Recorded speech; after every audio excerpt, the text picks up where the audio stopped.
I noticed recently that someone has posted the entire feature film Badlands to YouTube, and before someone else decides to take it down again, my readers should plan to see it, if only to scroll through it. If nothing else, the soundtrack and the photography may haunt you, and you will have to slow down and actually watch it. The film critic David Thompson wrote that the director Terrence Malick directed Badlands with the lofty indifference of deliberate art. Nevertheless, the aesthetics of the film will have to compete with the plot and content right to the end. Parts of it are hairy as hell. So I can't really recommend Badlands, except to say that I could not stop watching it. The film came out in 1973, and I can no longer remember when I saw it for the first time, perhaps as part of a cultural program when I attended college in the mid-70s. The movie takes place in the northern plains of the Dakotas and eastern Montana. Filming took place at sunset in some locations, during twilight in others. The rugged, arid plains provide the perfect setting for the soundtrack, dominated by the composer Carl Orff's eerie music, titled Schulwerk. The movie concerns two young people from the rural Midwest, Kit played by Martin Sheen and Holly by Sissy Spacek. They live in the remote town Dupree, South Dakota, in dead-end anonymity, and become lovers when Kit sees her practice her baton-twirling routine in the street. Holly attends high school and belongs to the drum majorette squad.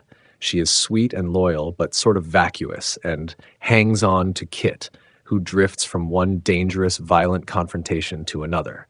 While she does not participate in Kit's life of crime, she has an infantile sort of acceptance of his criminality, with little sense of right and wrong, and no expectation of an independent life.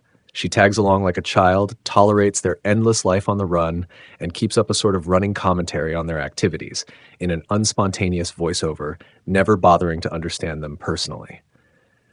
Kit, on the other hand, is an impassively violent 20-something who works as a garbage collector. Behind his cynical, bullshitting pose lurk demons by the dozen.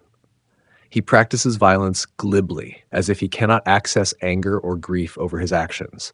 Hidden behind a psychological wall, emotional involvement in his own life remains beyond his reach.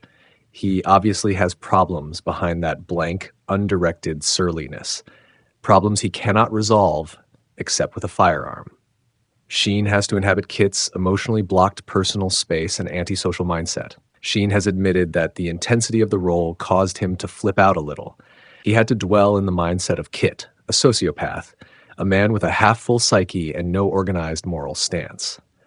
The lovers' simple-minded romance, wedded on the run, evokes from the viewer a special pathos and recalls other examples of fugitive love, Adventures of Huckleberry Finn, for instance, or the scenario of Romeo going on the run with Juliet toting a firearm.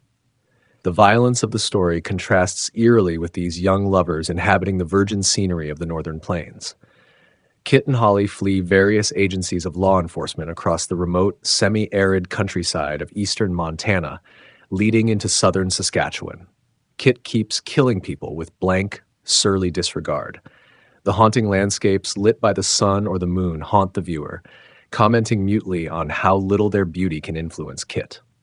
He looks like a scarecrow, staring impassively toward the setting sun, his arms draped over the ends of his rifle. As night falls, the scarecrow faces away from the moon. The Carl Orff soundtrack closes out the film as Kit boards a plane that will take him to his date with the executioner. The plane ascends through the clouds, giving the viewer a no less fantastic view than he has already seen. The director of Badlands, Terrence Malick, ran out of money during the shooting and had to wing it from that point on, borrowing what he could to make up for the shortfall. Miraculously, none of these problems has a negative effect on the final product, which has a seamless, haunting quality that never lets up its hold on the viewer.